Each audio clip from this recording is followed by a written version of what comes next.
the saint who lived underwater. Unbelievable stories of devotion. Have you ever stopped to imagine how many secrets the sea hides? How many mysteries lie dormant deep down, where the light barely reaches? Stories that no one saw, but that many swear happened. Now imagine something even more incredible. A saint who lived underwater. That's right. It's not a metaphor. It's not a made-up story. It's such an amazing, such a different story that even the oldest fishermen told it with respect and even a little fear.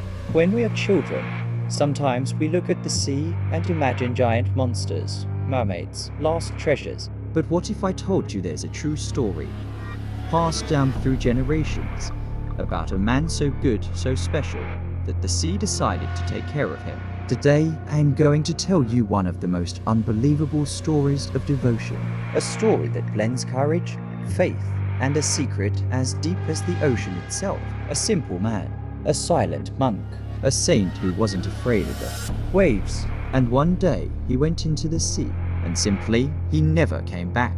But not because it got lost, not because he drowned, not because he gave up. He was called by something greater. Called by a purpose that no one could understand at the time. Called by the sea. You are about to learn the legend, or is it true, of the saint who lived underwater, and I guarantee you, after this story, every time you look at the sea, you'll remember him. Ready? So take a deep breath, because we're going to dive into this mystery together. If these stories touched you, leave your comment, like, would subscribe to the channel, and activate the notification bell so you don't miss the next videos. Who was the mysterious saint? First of all, to understand this incredible story, we need to know the man who made it possible. His name was Marine, but nobody called him that. In the village, everyone just said, "Here it comes the silent saint." Marinho was different even as a child. While other children ran, shouted, and sought adventure, he liked to sit and look at the sea, hours and hours, as if he were waiting for the ocean to tell him some secret. People thought that was strange, but not in a bad way. It was as if he possessed a special calmness, a silence that embraced everyone. Whenever someone got hurt, he was the one they called, and in a way that no one could explain, he knew exactly what to do.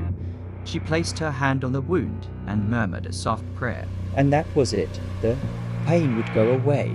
The elderly said that Marinho had a gift given by God. The children thought he had secret powers. The fishermen said that the sea liked him, and perhaps they were all right.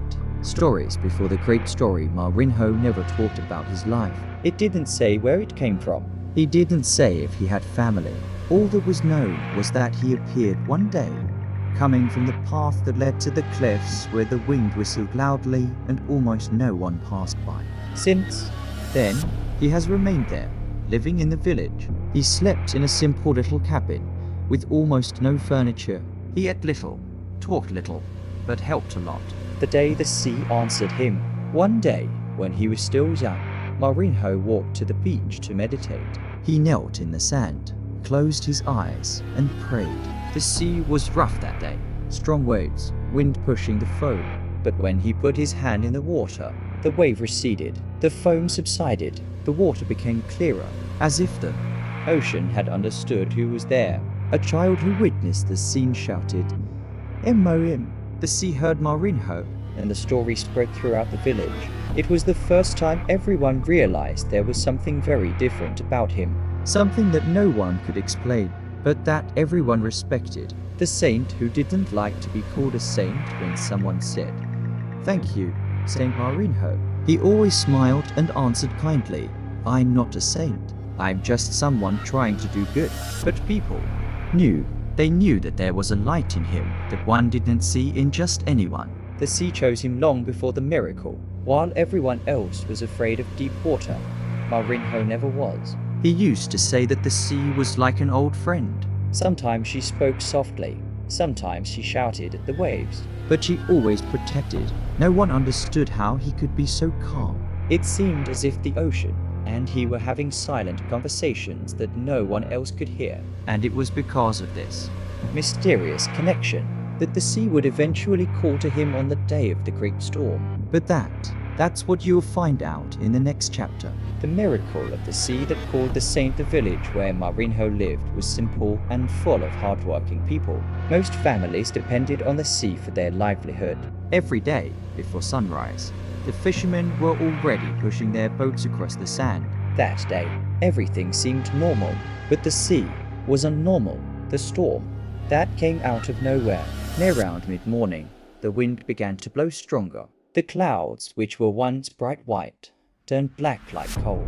The air grew heavy, frightening. The mothers started calling the children inside the house. The elderly people gazed at the horizon with concern. And then someone shouted, "The fishermen are still at sea." Everyone ran to the edge of the beach. No boats were in sight, only enormous waves crashing forcefully. People started crying, praying, and hugging each other. It seemed like nothing could be done, until a child, with tears in their eyes, held Marinho's hand and whispered, "You always help everyone. Please help them too." The moment of the call, Marinho gazed at the violent sea.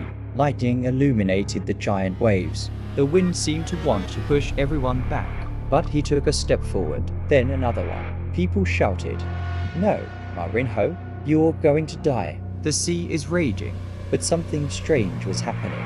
With each step he took, the wind diminished. The waves receded just a little, as if the sea were recognizing its friend. It was as if the ocean was saying, "Come, I know who you are." The phrase that no one forgot before entering the water. Marinho turned to the crowd and simply said, "If the sea has taken our brothers, then it is to the sea that I must go." And she smiled, a calm smile that no one understood. Then he turned and walked away determinedly. The sea opens for the saint. At that moment, something unbelievable happened. The waves, which were large and frightening, they stopped. For a few seconds, the sea was still. He was so quiet, it seemed like he was holding his breath. The water suddenly cleared, as if a light were coming from the depths. People fell silent. Nobody moved. No one dared to speak. And then Marinho took another step, and the sea swallowed him. He disappeared, without shouting, without arguing, without fear, as if it had been pulled, but not for any bad reason. Yes, because of something I knew. The silence of the village people stared at the sea for a long time. They waited, they called, they shouted his name. But Marinho didn't come back. Some thought he had died. Others believed that God had taken him. But the elders used to say, "The sea called, and he answered." Little did they know that, at that very moment, Marinho was discovering a secret that no one had imagined, and that would only be revealed much later. Life underwater. When Marinho sank into the sea, everyone in the village thought it was the end. But for him, it was only just beginning. The first breath at the bottom of the sea, he opened his eyes slowly. I felt no pain. I wasn't afraid. I didn't feel short of breath. It was as if it were breathing underwater. How was that possible? He didn't know. And maybe it wasn't meant to be known after all. What he knew and felt was something much greater. He was safe. It was as if the sea, which had always treated him as a friend, was now embracing him. The animals that recognized him danced suddenly. Small fish began to appear out of nowhere. They swam around him, forming bright circles. There were so many that they looked like stars in the sky. Only underwater, a huge turtle approached slowly, with kind and curious eyes. She approached Marinho, touched his shoulder with her head, as if to say, "You are my friends." Even the dolphins showed up. They giggled in their typical way and spun around him playfully, as if they were celebrating the arrival of someone special. It was as if all the sea animals already knew Marinho, as if they knew he had a different kind of light inside him. The cave of light, the saint's home, guided by the animals, Marinho swam to a huge underwater cave. It was illuminated by shimmering stones that seemed to hold ancient secrets. Inside, the water was warmer, clearer, and calmer.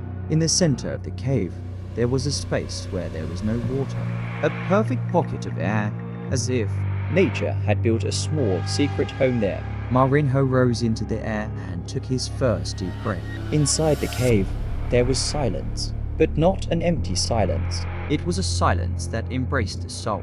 There he realized, the sea brought me here for a reason. the light that guides the mystery of the deep sea every day. A soft light emerged from inside the cave. She didn't come from any sun. It didn't come from fire. It didn't come from a flame. It was a vivid, pulsating light, as if it were a presence. When Marinho prayed, the light shone brighter. When he rested, the light became still. When he had doubts, the light seemed to give him answers not with words, but with a feeling of peace. It was as if God were watching him. Across the sea, the weather wasn't the same down there. Marinho didn't know if he had been there for hours, or days, or weeks. Time at the bottom of the sea did not work the same way it did on the surface. He wasn't hungry. I wasn't cold. I didn't feel tired. Everything was different. But one thing was very clear. He felt he was there to help. The mission that was born in the depths, and it was there, in the blue silence of the ocean depths, that Marinho understood. He needed to go back, not to live in the village again, but to be protector of those who faced the sea. Whenever someone got lost, became desperate, or was in danger, he felt the cave tremble gently. Like a calling, the dolphins would come to him, guide him out of the cave, and quickly led him through the secret passages of the ocean. He had become part of the sea, and the sea had become a part of him. When the world on the surface needed him, while the village wept, prayed, and thought Marinho had disappeared forever, he was there, looking, protecting, taking care, waiting for the right moment to return. And that moment was much closer than anyone imagined. The impossible rescue months had passed since Marinho disappeared at sea. The village went on with its life, but without forgetting him. But that night, everything would change. The biggest storm the village has ever seen. The sky turned as black as ink. Lightning streaked across the horizon. The wind howled like a wild animal. The fishermen who had left early for work, they will not return. The families rushed back to the beach. The waves were so high, they looked like mountains of water rising up. Some mothers were crying. The children were clinging to their parents, trembling. Nobody knew what to do. They're going to die. It's impossible to survive in a sea like that. Hope was fading, until something totally unexpected happened. The light that emerges from the bottom of the sea. Weak at first, but getting stronger and stronger. People's eyes widened. Children were pointing with their fingers. Look, there's a light underwater. The light grew, until, for a moment, the sea became brighter than the sky. And then, something rose to the surface. First, a shadow. Then, a figure. After, a man walking on the waves. It was Marinho, the Saint WHO walks on the sea. He walked slowly, with firm steps, as if the sea was solid ground. The storm was still raging, but nothing touched him. The waves receded around his feet. The water calmed down wherever he went. People fell into absolute silence. No one knew whether to scream, run, or kneel, until someone murmured, "It's him, the saint of the sea." The boat lost in the storm deep out, far from the coast. 6. Fishermen struggled to survive. The boat was overturned. With each wave, they were nearly swallowed up. Some could barely hold onto the ropes anymore. Others were praying. One of them was crying softly, thinking that he would never see his family again. "God, help us." That's when they saw the same blue light emerging below them. The light spread through the water, as if something was coming. And then, from the depths, Marinho appeared before them. The miracle of silence. Marinho raised his hand. No one heard any words, no loud prayers, no screaming, only the sound of the storm, which began to get weaker and weaker and weaker, until suddenly it stopped. The waves receded as if obeying an invisible command. The wind stopped. The sea became calm, like a lake. The fisherman, shocked, could hardly believe it. "It's him, the saint." Marinho held the boat, a huge boat, with both hands, and alone, he began to pull him towards the village. The sea parted the way. Marine animals, such as dolphins and turtles, swam alongside, guiding and illuminating the way. It was one of the most impressive moments any human being has ever witnessed. When he arrives at the beach, when Marinho got close to the beach, everyone ran. Some people fell to their knees. Others cried. Children were shouting his name. He smiled the same calm smile as always. He helped the fishermen get down. He embraced those who were afraid. He thanked the animals, but before anyone could ask anything, He turned towards the sea, the goodbye that nobody asked for but everyone understood. Marinho simply said, "I belong to the sea now," and he walked into the water. No rush, without fear, without looking back. The blue light followed him. The dolphins accompanied him. The sea welcomed him, and he disappeared once again. There, to the place where human eyes cannot reach. But faith always reaches that far. The promise that forever changed the heart of the village the next day dawned with a different glow. The lake, which had previously seemed dark and silent, now reflected the sun like a large silver mirror.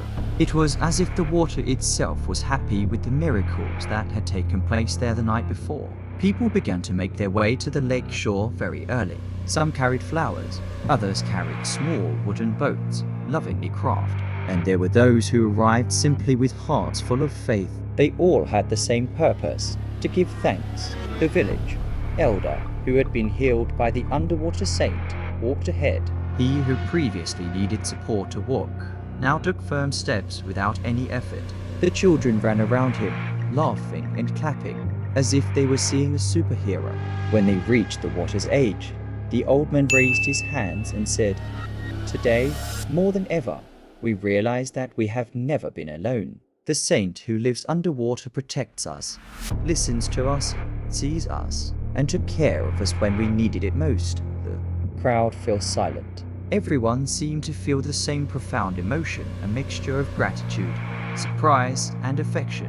Suddenly, a gentle breeze blew through the trees. The leaves swayed as if applauding, and something even more incredible happened.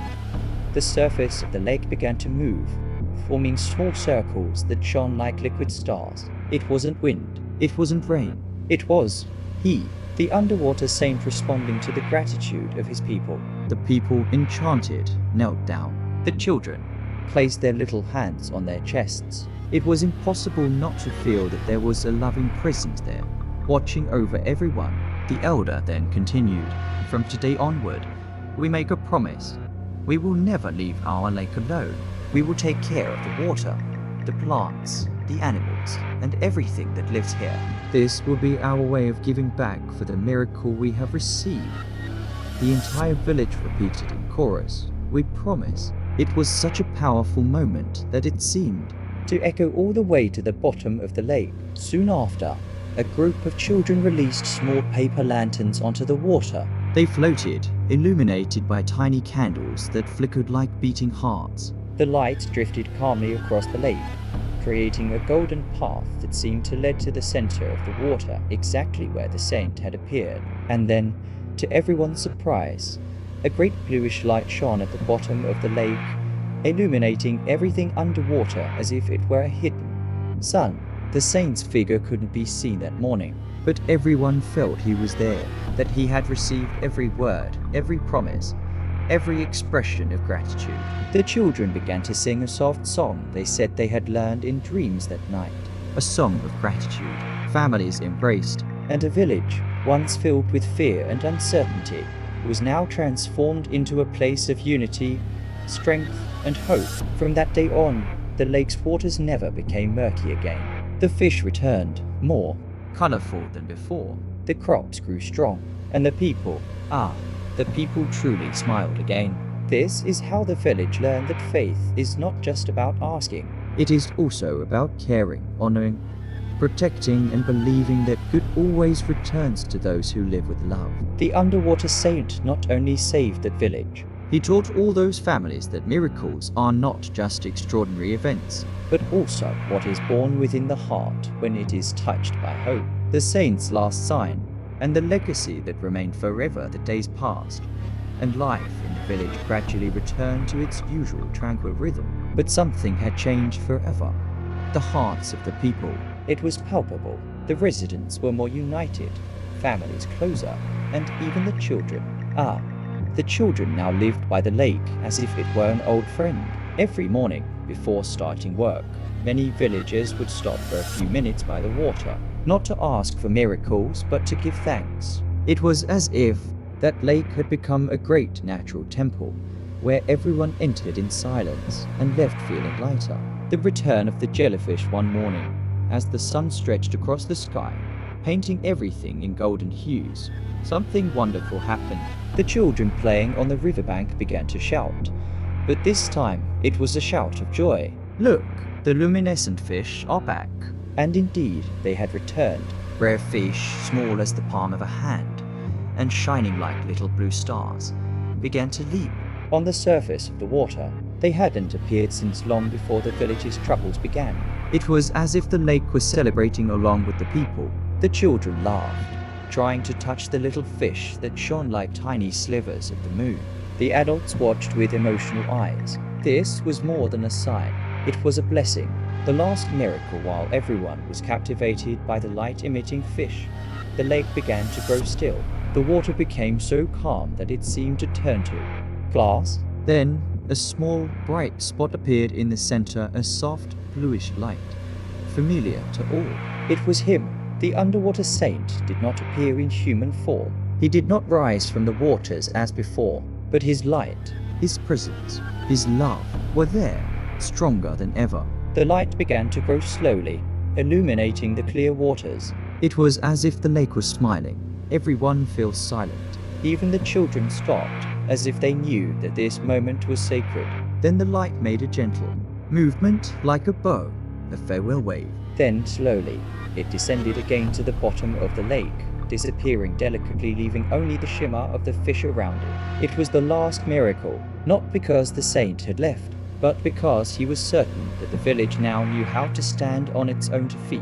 It knew how to take care of itself, the lake, the land, and each other. The mission was complete. The conclusion, the legacy that never fades as the weeks passed. The village flourished like never before. The crops grew greener, the animals healthier, and the days more harmonious. The lake became a symbol of living faith, not of fear, but of love. Everyone learned an important lesson. A miracle isn't just what happens outside of us. It's also what happens inside our hearts. The children grew up hearing and telling the story of the underwater saint. Some became guardians of the lake, others artists who painted its bluish light, and others simply carried with them throughout their lives the same promise made that day. Caring for nature is caring for the miracles it holds. And so, from generation to generation, the saint who lives underwater continued to live, or not only in the depths of the lake, but within each person who chose to live with kindness, gratitude, and respect. Because miracles don't go away. They saw a part of who we are, and every time the sun sets and touches the lake, reflecting a blue glow that no one can explain, the people of the village smile and say, "He's still here," and they're right. He always will be, in every gesture of love, for every promise fulfilled, in every life transformed. If these stories touched you, leave your comment, like, subscribe to the channel, and activate the notification bell so you don't miss the next videos.